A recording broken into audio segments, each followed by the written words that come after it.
कहानी की शुरुआत दो सगे भाई बहन से शुरू होती है। बहन का नाम वीना जबकि उसके छोटे भाई का नाम नॉर्मन था। वीना की 1 महीने बाद शादी होने वाली थी और उसने अभी से उसकी तैयारियां शुरू कर दी थीं। नॉर्मन स्कूल में पढ़ता था। उसकी लवर का नाम मारिया था। वीना और नॉर्मन भले ही भाई बहन थे, लेकिन दोनों गहरे दोस्तों की तरह रहते थे और एक दूसरे को हर बात बताते थे। ऐसे ही एक दिन दोनों भाई बहन शॉपिंग करने बाजार जा रहे थे। रास्ते में जब लाल बत्ती होती है तो नॉर्मन गाड़ी रोकता है और तभी कोई उसे गन दिखाकर गाड़ी के दरवाजे खोलने को कहता है। दरवाजे खुलते ही 2 बंदे गाड़ी में बैठते हैं। एक बंदे के हाथ में अभी भी गन थी और नॉर्मन उसके बताए रास्ते पर गाड़ी चलाने लगा था। थोड़ी देर बाद दोनों बंदे पहले उनसे मोबाइल लेते हैं और फिर उन्हें गाड़ी से उतारकर गाड़ी की डिग्गी में बंद कर देते हैं। इसके बाद दोनों बदमाश गाड़ी लेकर एक तरफ बढ़ने लगते हैं। जल्दी ही नॉर्मन की गाड़ी को एक लाल घर में लाया जाता है। घर में आते ही दोनों भाई बहन को गाड़ी से उतारा जाता है। दोनों की आंखों पर काली पट्टी बंधी हुई थी। देखते ही देखते दोनों को एक कमरे में लाया जाता है और फिर उनसे सारा सामान निकलवा लिया जाता है। सारा सामान निकलवाने के बाद दोनों को एक खास कमरे में लाया गया। इस कमरे में एक बेड और एक कैमरा था। बदमाशों के बॉस का नाम विलियम था और वो भी इसी कमरे में था। विलियम दोनों भाई बहन से कहता है कि मेरे आदमी काफी समय से तुम दोनों पर नजर रखे हुए थे। मैं तुम जैसे जवानों की वीडियोस बनाकर बेचता हूँ। अब तुम दोनों एक दूसरे के साथ अपनी प्यास मिटाओ ताकि मैं तुम दोनों की वीडियो बना सकूं। अगर तुम दोनों ने मेरी बात नहीं मानी तो मैं तुम दोनों को मार दूंगा। दोनों भाई बहन जब कुछ नहीं कहते तो विलियम के कहने पर नॉर्मन को बेड पर लिटा दिया जाता है। दोस्तों, वीडियो में आगे बढ़ने से पहले अगर आप अपनी माँ से प्यार करते हैं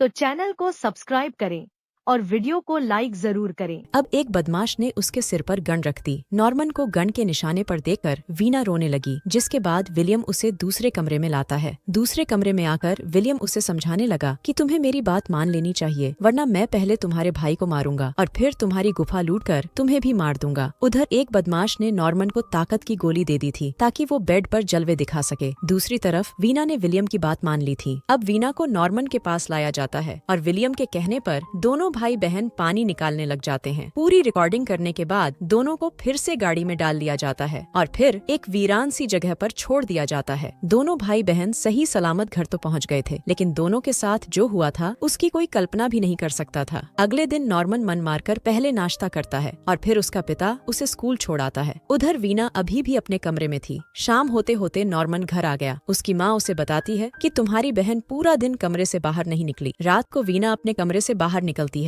और बाहर निकलकर अपने लवर सैम से मिलती है। वीना सैम से ही शादी करने वाली थी। दोनों इस समय एक कैफे में बैठे थे। वीना कुछ सोचकर उससे कहती है कि मैं तुमसे शादी नहीं कर सकती। उसकी बात सुनकर सैम हैरान हो गया। सैम उससे ऐसा करने का कारण पूछता है, लेकिन वीना उसे कुछ नहीं बताती और चुपचाप अपने घर वापस आ जाती है। अगले दिन नॉर्मन भी खोया खोया रहता है और वो अपने दोस्तों से भी ज्यादा बात नहीं करता। दोनों भाई बहन जब भी घर में होते थे तो एक दूसरे से नजर भी नहीं मिलाते थे। वीना ज्यादातर समय अपने कमरे में ही बिताने लगी थी, जबकि नॉर्मन रोज स्कूल जाता और स्कूल से आकर वो भी अपने कमरे में ही पड़ा रहता। ऐसे ही एक दिन वीना एक मनोचिकित्सक के पास आती है। इस डॉक्टर का नाम ईवा था और वीना उसे पूरी घटना बताती है। रात को सैम वीना के पास आता है ताकि उससे शादी न करने की वजह जान सके। इस बार भी वीना उसे कुछ नहीं बताती और उसे भगाकर सो जाती है। सैम वीना के पिता से भी बात करता है, लेकिन उसे भी नहीं पता था कि वीना शादी क्यों नहीं करना चाहती। अगले दिन वीना के पिता का जन्मदिन था, इसलिए पूरा परिवार पार्टी करने बाहर जा रहा था। रास्ते में दोनों भाई बहन कोई बात नहीं करते, यहाँ तक कि दोनों एक दूसरे को पूरा नजरअंदाज करते हैं। पार्टी में दोनों के माता पिता तो पूरी मस्ती कर रहे थे, लेकिन ये दोनों चुपचाप ही रहते हैं। ना तो वीना नॉर्मन से बात करती है और ना ही नॉर्मन कुछ बोलता है। रात को पूरा परिवार पार्टी कर वापस आ जाता है। अगले दिन वीना फिर से डॉक्टर ईवा के पास जाती है। वीना से बातें करते करते वो उससे पूछती है कि क्या तुम्हें अपने भाई के साथ मजा आया था। उसकी बात सुनकर वीना कुछ नहीं बोलती, जिसके बाद ईवा उसे नॉर्मन को भी साथ लाने को कहती है। कुछ देर बाद वीना घर लौट आई थी। वो नॉर्मन के पास जाकर उसे सब बताती है कि मैं डॉक्टर ईवा की मदद ले रही हूँ ताकि रिकॉर्डिंग वाली घटना को भूल सकूं। ईवा तुमसे भी बात करना चाहती है ताकि वो तुम्हारी भी मदद कर सके। अगली सुबह जब नॉर्मन स्कूल जाने लगा तो वीना उसे याद करवाती है कि आज हमें डॉक्टर ईवा के पास जाना है। नॉर्मन उसकी बात का जवाब नहीं देता और चुपचाप आगे बढ़ने लगता है। वो आज स्कूल नहीं जाना चाहता था, इसलिए वो सीधा थिएटर में आकर एक मूवी देखने लगता है। वीना में धीरे धीरे सुधार हो रहा था, जबकि नॉर्मन की हालत वैसे की वैसी ही ही थी। कुछ दिनों बाद दोनों भाई बहन डॉक्टर ईवा के क्लिनिक में थे। ईवा इधर उधर की बातें करने के बाद नॉर्मन से पूछती है कि क्या तुम्हें वीना के साथ मजा आया था। उसकी बात सुनकर नॉर्मन बाहर चला जाता है, जिसके बाद ईवा भी बाहर आ जाती है। बाहर नॉर्मन उसे बताता है कि मुझे वीना के साथ मजा आया था। थोड़ी देर बाद दोनों भाई बहन जाने के लिए तैयार थे। ईवा ने वीना को बता दिया था कि नॉर्मन को उसके साथ मजा आया था। रास्ते में दोनों साधारण बातें ही करते हैं। ईवा से बात करने के बाद नॉर्मन की हालत में भी काफी सुधार हो गया था। जल्दी ही दोनों अपने घर पहुंच जाते हैं और फिर अपने अपने कमरे में सो जाते हैं। कुछ दिनों बाद वीना की हालत बिल्कुल ठीक हो गई, जिसके बाद वो सैम से सगाई कर लेती है। नॉर्मन उसकी सगाई से बिल्कुल भी खुश नहीं था, क्योंकि वो मन ही मन वीना को चाहने लगा था। ईवा ने वीना को ठीक किया था और उसी ने उसे शादी के लिए तैयार किया था। अगले दिन नॉर्मन ईवा से मिलने उसके क्लिनिक जाता है, लेकिन ईवा 2 दिनों के लिए बाहर गई हुई थी। वीना की सगाई के कारण नॉर्मन का दिमाग खराब हो गया था और वो मन ही मन सैम से नफरत करने लगा था। रात को वीना नॉर्मन के पास आती है। वो उससे कहती है कि मैं जानती हूँ कि तुम्हें मेरे साथ मजा आया था, लेकिन ये सब ठीक नहीं है और ना ही ये दोबारा हो सकता है। इतना कहकर वो जब जाने लगी तो नॉर्मन उससे पूछता है कि क्या तुम्हें मजा आया था। इस पर वीना कहती है कि तुम्हें ऐसी बातें नहीं करनी चाहिए, और इतना कहकर वो वहाँ से चली जाती है। देर रात को नॉर्मन वीना के कमरे में जाता है और उसकी गुफा में जबरदस्ती धमाके करता है। अगली सुबह वीना काफी परेशान थी, जबकि साला नॉर्मन आराम से सो रहा था। वीना पूरा दिन सोचती है कि वो आगे क्या करे, और काफी सोचने के बाद वो सीधा सैम के पास पहुंच जाती है। वो जल्द से जल्द सैम से शादी करना चाहती थी, ताकि अपने बाप का घर छोड़कर सैम के साथ रहने लगे। उधर नॉर्मन भी कई दिनों से गुमसुम सा रहता था, जिस कारण उसकी माँ उससे बात करने की कोशिश करती है। उसके कई बार पूछने पर भी नॉर्मन उसे कुछ नहीं बताता। सगाई के बाद वीना की शादी की तैयारी शुरू हो गई, जिस कारण नॉर्मन ज्यादा परेशान रहने लगा। 2 दिनों बाद ही वीना की शादी हो रही थी और उसकी शादी से नॉर्मन काफी उदास था। शादी में सभी लोग नाच गा रहे थे, लेकिन नॉर्मन अकेला ही घूम रहा था। इसी बीच सैम बाथरूम में आता है और नॉर्मन चाकू उठाकर उसके पीछे पीछे आ जाता है। वो साला उसे मारना चाहता था, लेकिन मारने की हिम्मत नहीं कर पाता। इसके बाद नॉर्मन एक गिलास में दारू डलवाता है। फिर वो बाथरूम में आकर अपने हाथ का इस्तेमाल करता है और दारू में अपनी लस्सी डाल देता है। इसके बाद वो सैम के पास जाकर उसे वही दारू पीने को देता है जिसमें उसने अपनी लस्सी डाली थी। सैम को कुछ नहीं पता था कि दारू में क्या है, इसलिए वो चुपचाप उसे पी लेता है। सुबह होते होते वीना की शादी पूरी हो गई, जिसके बाद वो अपने परिवार से विदा लेने लगी। नॉर्मन पहले सैम से विदा लेता है और फिर वीना को जोर से गले लगाता है। वो वीना को विदा नहीं करना चाहता था। वीना किसी तरह उसे अपने से अलग करती है और फिर सैम के साथ चली जाती है। नॉर्मन को वीना से प्यार हो गया था, लेकिन वीना सैम से शादी कर उसके साथ चली गई थी। नॉर्मन को वीना के साथ मजा आया था, ये तो उसने माना था, मगर वीना को भी उसके साथ मजा आया था, और ये बात वीना ने कभी नहीं मानी थी। वो समाज के नियम नहीं तोड़ना चाहती थी। वो भी नॉर्मन से प्यार करने लगी थी। उसने सोचा कि इससे पहले कि वो बहक जाए, वो जल्दी जल्दी सैम से शादी कर लेती है, ताकि अपने भाई से दूर चली जाए। विलियम ने जो वीडियो बनाई थी, उसका आज तक पता नहीं चला कि उसके साथ क्या हुआ। वो वीडियो ना तो बाजार में आई और ना ही इंटरनेट पर आई। वैसे ये पूरी कहानी एक सच्ची घटना पर आधारित है, जो कई सालों बाद लोगों को पता चली थी। इसी के साथ इस कहानी का यही अंत हो जाता है। हमारी वीडियो देखने के लिए बहुत बहुत धन्यवाद। अगर आप ऐसी ही वीडियोस के दीवाने हैं तो प्लीज मेरे चैनल को जरूर सब्सक्राइब करें। मिलते हैं अगली वीडियो में, तब तक के लिए नमस्कार।